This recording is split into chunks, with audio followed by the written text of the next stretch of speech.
Hello and welcome to another exciting edition of our impactful program titled Aligning Education Reforms with National Development. This is Amogate Radio Communications and I am your host on the program. My name is Daniel Adibi and I'm super delighted, super excited to have you join us once again today, being Thursday, as we move further into this important conversation, this important discourse about the future of education and its vital connection to the growth and prosperity of nations. So before we dive into the emphasis and the topic for today's edition, I would want us to quickly do a brief recap of the things that we discussed on the program last week. And you can do well to go on our YouTube channel and look out for the program we broadcasted last week. If you didn't have the opportunity to join us last week, you can please do well to go back and listen. Last week we looked at a topic, an exciting topic, which was public-private partnership in education, especially in today's development landscape. We talked about how public-private partnership can drive educational transformation, drive equity, and also ensure quality educational system that is more resilient and also that is future ready. We also looked at the critical role of public-private partnership in aligning educational delivery with national development goals. And when we talk about national development goals, we're talking about goals such as economic growth, human capital development, digital innovation, and also rural development. Furthermore, we also looked at key strategies for designing and implementing effective and sustainable public-private partnerships. We looked at strategies like including regulatory frameworks, stakeholder engagement, financing models, institutional capacity building, and also impact monitoring. Finally, we looked at some global landscape and models from countries like Germany, India, Nigeria, Colombia, Tanzania, and we also looked at the Philippines. We looked at how successful partnerships have transformed their economies and led to a certain degree of national development, achievement of their national development goals. And we also looked at some measurable impacts, that this alignment, this partnership between the public and private sector would have on education and also the developmental outcomes. So join me as we move further in today's edition, as we take it a step further on the issues of national development goals and how they can be achieved by alignment with educational reforms. So this week we'll be looking at a new topic, and the topic is deploying technology for national education. I'll take it again: deploying technology for national education. We'll be looking at understanding educational technology and its relevance. We'll also be looking at the relevance of deploying technology in education. We also look at aligning educational technology with national development goals. And furthermore, we'll also be looking at some key components of effective educational technology development. So as a way of introduction, I want to start with a quote from George Couros. George Couros says that technology will not replace great teachers, but technology in the hands of great teachers can be transformational. I'll take that again. Technology will not replace great teachers, but technology in the hands of great teachers can be transformational. In the 21st century, we see that the integration of technology into national educational systems has emerged as a pivotal strategy, as a very, very important strategy for achieving sustainable development and also achieving economic growth.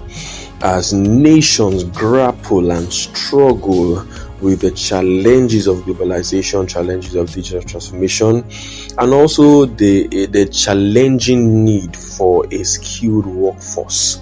We see that there is a great need for there to be effective deployment of technology in education, as this offers a pathway, a very important pathway and a very strategic pathway to enhancing learning outcomes, and also to bridge economic disparities, and also align educational reforms with national development goals. This discourse or this conversation today would help us dive and delve into the multifaceted aspect of deploying technology in national education. We'll also explore the definitions of technology and its relationship with national development goals. We also looked at some roles, even as we looked at last week, which we will just summarize briefly on, some roles of public-private partnerships in education, especially in the aspect of technology, and would also be drawing from global case studies across Europe, across Asia, Africa, and beyond. Today's edition will provide an expository analysis of how technology serves as a catalyst for educational transformation. So join me as we move further, as we look at understanding educational technology and its relevance. So educational technology, or what some people call as EdTech, it basically encompasses the use of digital tools, digital platforms, and resources that are used to facilitate and enhance teaching and learning process. This includes, we're talking about hardwares. We're talking about hardwares like computers, laptops, mobile phones, mobile devices. Also, we're talking about software applications, online learning platforms, and also some new and emerging technologies such as artificial intelligence, virtual reality, and also one they call augmented reality, which is AR. So the relevance of deploying technology in education is underscored by its potential to do a lot of things. So quickly we'll be looking at the potential effect of deploying relevant technology in education. Number one is that deployment of technology in education, it promotes and enhances access to education. It also ensures equity.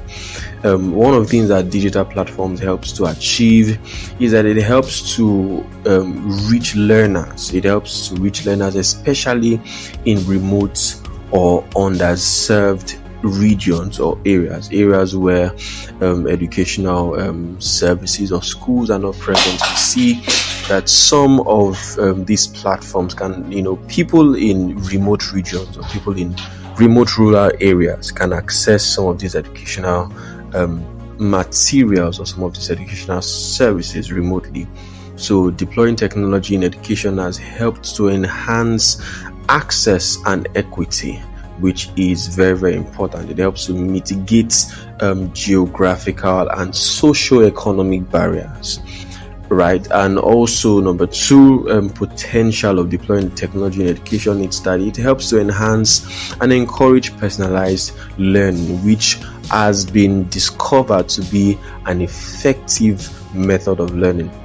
Personalized learning basically talks about, an opportunity or a platform that provides the opportunity for people to learn what they want at their own pace, right? At their own pace, and they can learn. It depends on how fast they want to learn,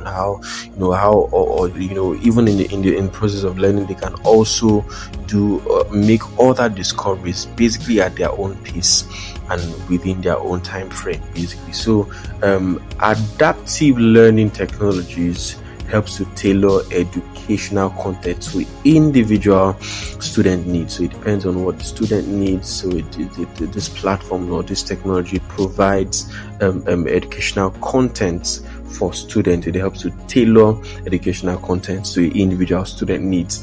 It also helps to promote better engagement, and also better comprehension. Some of these learning platforms, they have some learning groups or some platforms where students can ask questions, or some learning groups where students can learn and do researches and relate and communicate with and share ideas with each other. These are some of the packages of these learning platforms and these learning technologies. Basically helps to aid better engagement and comprehension. Another important or relevance of deploying technology in education is it helps to improve learning outcome. As we see that interactive and multimedia resources can make learning more engaging, can make learning more enjoyable, the learning process more enjoyable and easier, and this leads to improved retention and understanding. So when there are multimedia resources, especially for children, in the kindergarten or in primary schools, there are some multimedia tools and some multimedia platforms or tools that help to make the learning process much easier. For little children, we have one which is called CoComelon, where students can learn, children can learn vocabulary, can learn about animals, about simple things, and it makes the learning process easier for children. So it helps improve learning outcomes, and with that children can learn new words, can learn morals, can learn basic things about their body, basic things about the world. It has helped to improve learning outcomes, and also it helps to prepare students for the future workforce. And also, not just, I would want to go back to the learning outcome, not just for students, but there are also some multimedia educational content that are available for university students or students in the secondary school, higher secondary school education, that makes subjects like physics, chemistry, biology much more interactive and much more engaging, much more easy to learn. So another important or relevance of deploying technology in education is that it helps to prepare students for future workforce. Integrating technology will help students to be tech ready or to be conversant with technology, and to also boost their interest in learning other technological tools or learning how to use other technological devices or equipment. So integrating technology in education equips students with digital literacy and know-how, and also digital skills that are essential for the modern job market. So far so good. We looked at 4 relevance of deploying technology in education. We would move further as we look at aligning educational technology with national development goals. Fine, we know educational technology is beautiful, educational technology produces results. So what is the ripple effect? What cumulative effect does it have on national development or the achievement of national development goals? So deploying technology in education is not an isolated endeavor. It must be aspect that I want to talk about is the aspect of human capital development.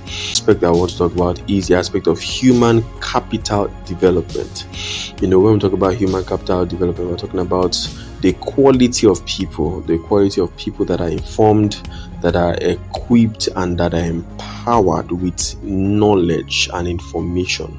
Knowledge and information that will help them to make meaningful contributions to the society, and also empower them to be able to contribute their quota towards national development. So investing in the educational technology enhances the quality of education, thereby developing a skilled and competent workforce. For example, we look at a country called Estonia.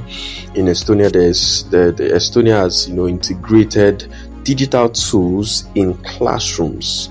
They have digital tools in classrooms, and this has contributed to its high performance. And there's a program in Estonia that is called the Program for International Students. It's called PISA, Program for International Student Assessment. Individuals that take this assessment usually record high score. That means you have people within the nation that rank high, that score very high in this assessment, and it reflects a strong human capital base, because once they take this assessment tests specific areas, of their education, and they emerge successful and with great scores, and we can deduce from that they that this reflects a strong human capital base. So when there is effective investment in education, it has it's investment of technology in education. It has a positive ripple effect on the human capital of a nation, the human capital base of the nation, thereby also establishing a structure and a system for human capital development. Number 2 is economic competitiveness. So countries that prioritize technology in education, they position themselves to be more competitive in the global economy. And you can even find out that it's even most of these countries that provide scholarships, that provide funding opportunities, that integrate technology, in their learning process or in their educational system. We see that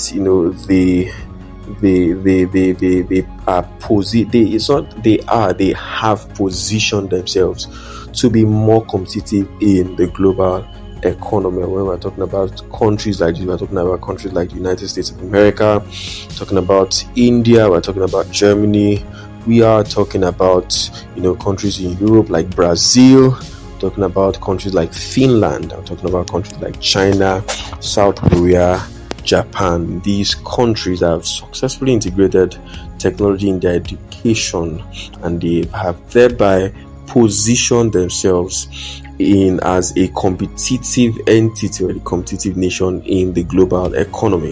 And when we look at a country like India, India's national education policy emphasizes digital learning. So there's a strong emphasis on digital learning in India, and it is emphasized with the aim for it to foster innovation, foster entrepreneurship, and also it helps to align educational outcomes with economic aspirations. So once people are made conversant with technology and technological tools in schools, it helps to facilitate faster learning. It also helps to facilitate and boost innovation and also entrepreneurship.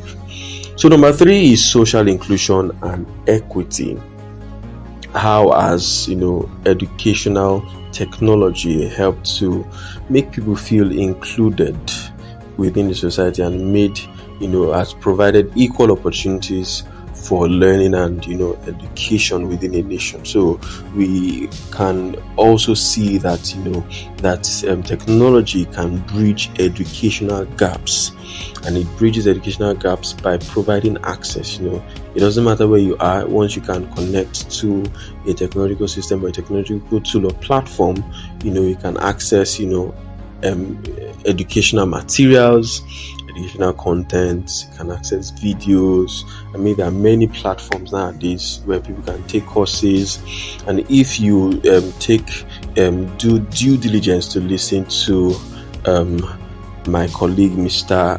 Gbadebo, his program every Monday, his focus is basically technology, how youth and the young people can optimize technology, even in their career development aspiration, in their career development. We emphasize strongly the important role that technology plays in education, and also in ensuring progression in your career. And last week he spoke very thoughtfully to the importance of educational platform, educational tools, learning tools and learning platforms where people can log into learn new things. Micro learning, talked about micro learning. So these are various platforms that people can learn irrespective of where you are located, whether you are in the rural areas or you're in the urban areas. you can have access. There's equity, equal opportunity, equal access, right, to education.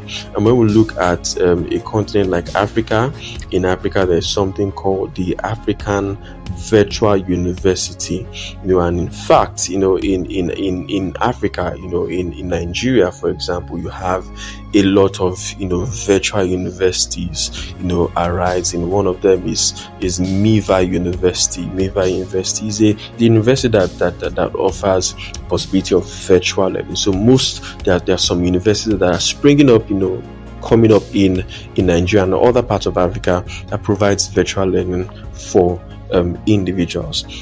Also, another aspect we'll look at is the aspect of innovation and research. So when educational technology is infused and integrated intentionally in the educational system, it can foster a culture of innovation and a culture of research, right? Because the tools are there, the technology is there, the resources are there, the laboratories are there, the equipment are there. Then it would trigger and quicken the desire for people to be innovative, since the tools are there. They can go online and learn and make research. So it triggers and it sponsors the desire for innovation and research. The United Arab Emirates recently introduced AI curricula in schools. The United Arab Emirates introduction of AI curricula in schools, it aims to nurture future innovators and align them with the vision of becoming a regional AI hub. So United Arab Emirates has successfully integrated artificial intelligence, learning about artificial intelligence AI tools, and also encouraging students to develop more AI tools and platforms. This is very necessary, and as one of their vision, like I stated earlier, is they envision to become a regional AI hub, and this is being made possible by integrating and introducing educational technology in the classrooms or in their institution. And finally, under this aspect, we'll be looking at the final aspect, which is sustainable development. Educational technology supports the United Nations Sustainable Development Goal 4. And it's the United Nations Sustainable Development Goal 4 basically seeks to ensure inclusive and equitable quality education, and also helps to promote lifelong learning opportunities for all. So technology has been very, very instrumental to the achievement of this SDG Goal 4, which is very, very important. Digital learning platforms, helps to facilitate continuous learning, which is very essential for sustainable development. So in all, we've looked at five major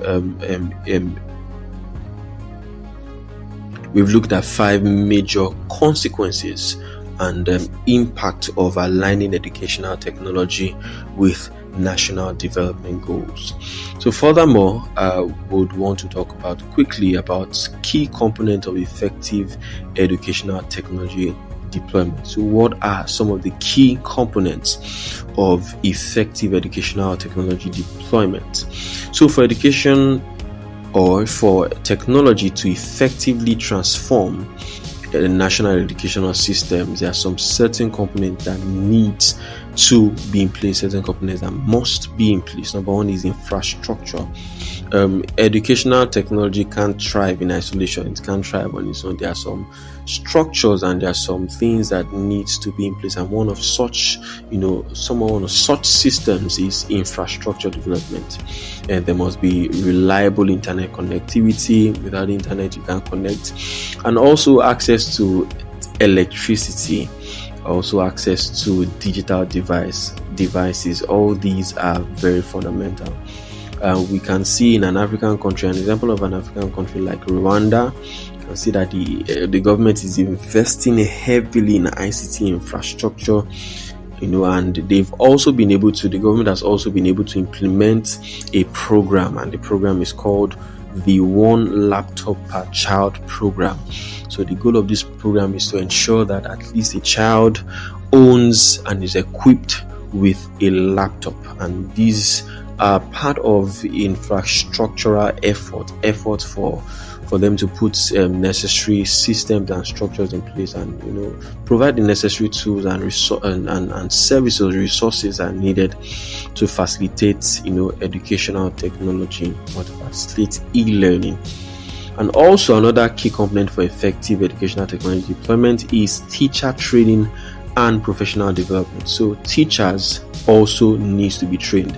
If you can remember, when I was introducing this topic, I gave a quote, and that quote is by George Couros, and it says, technology will not replace great teachers, but technology in the hands of great teachers can be very, very transformational. So when we're talking about some of the key components of effective educational technology, is that teachers and professionals must also be trained, so that they will also be able to put other students or pupils or learners in alignment, or they can teach them how to use and access these tools. So educators must not be left out. They must be equipped with the skills to integrate technology into their teaching.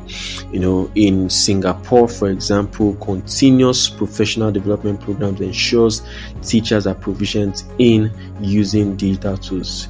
Singapore has a system for lifelong learning, and one can successfully keep learning even until the age of 65 years in Singapore. So teachers and other educators also have the opportunity to take advantage of this learning opportunity or learning platform to also equip themselves and equip themselves and empower themselves with the requisite skills and tools and knowledge that they will need to successfully educate these people and pass down knowledge to these people, and also while they are also using technological tools.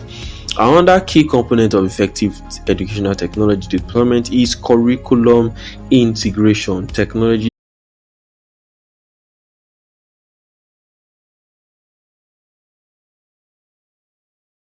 children from an early age are taught how to code, are taught how to write programs, are taught and made digitally literate from an early age. And this shows that they have a curriculum that is intentionally aligned with technological advancement. So curriculum integration is very, very necessary. Technology must find its way into the curriculum. And also another important component of effective educational technology deployment is policy and regulatory frameworks. So clear policies would help to guide the implementation and governance of educational technology. If not, there will be some inconsistencies and there will be some gaps. Basically results would not be got. Desired and required results will not be seen. So it's very, very important that policies and regulatory frameworks be put in place to guide the implementation or to govern the implementation of educational technology. The United States, for example, has a plan which is called the National Educational Technology Plan, and it basically provides a roadmap for integrating technology in education. And finally, another key component of effective educational technology deployment is monitoring and evaluation.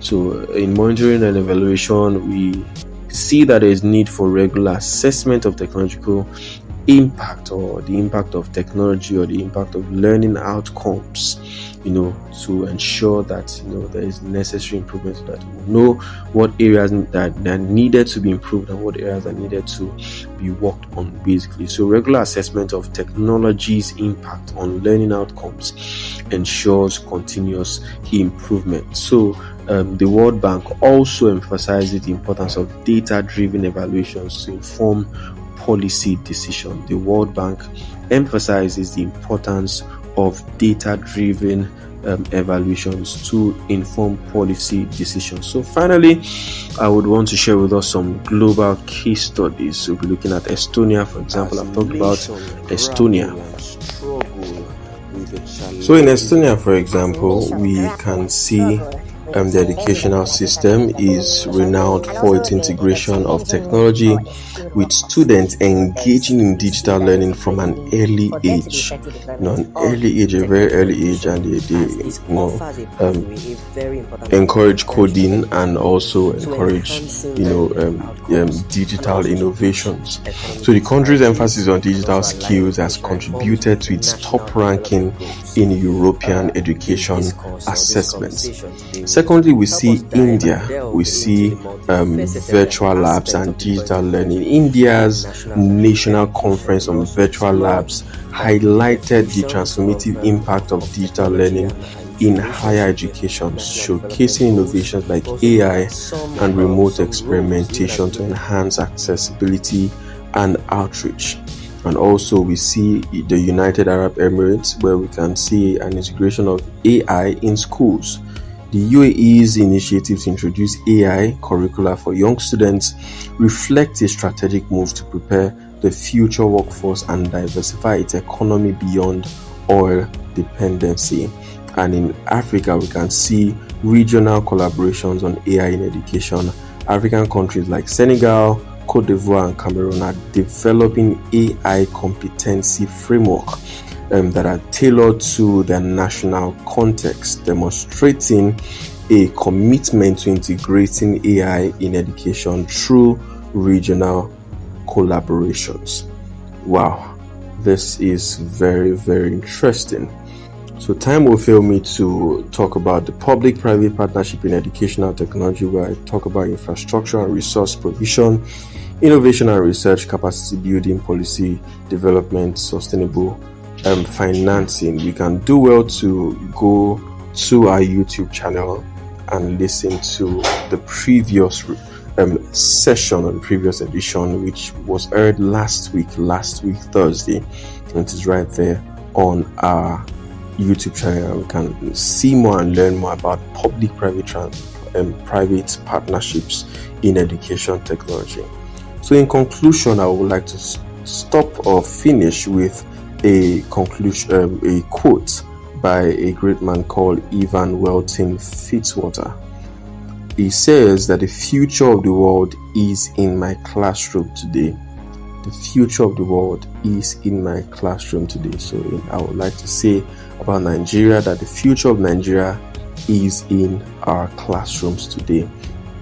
So if a lot of changes, a lot of innovations, a lot of shifts, and a lot of new things can begin to happen in our classroom, it will have a ripple effect on the future of our dear country, Nigeria, and also the future of any other country.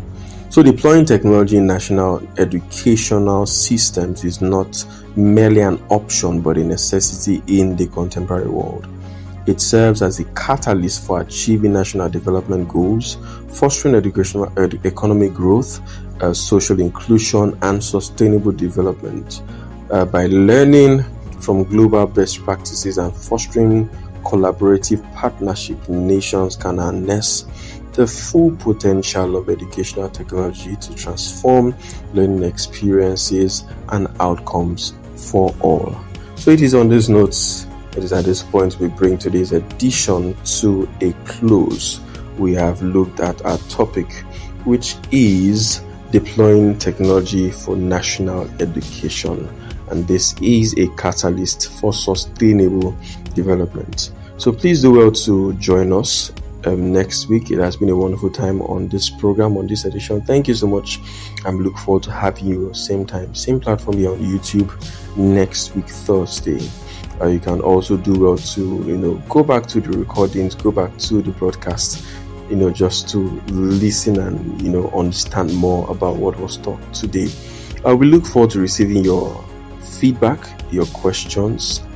We look forward to receiving them. You can reach out to us via our social media platforms. We're on Instagram, on LinkedIn, and on Facebook. Our handle is at Amogate, and you can always reach out to us. If you want to learn more about us, about Amogate Consults, you can please do well to check us on our websites at theamogate.org.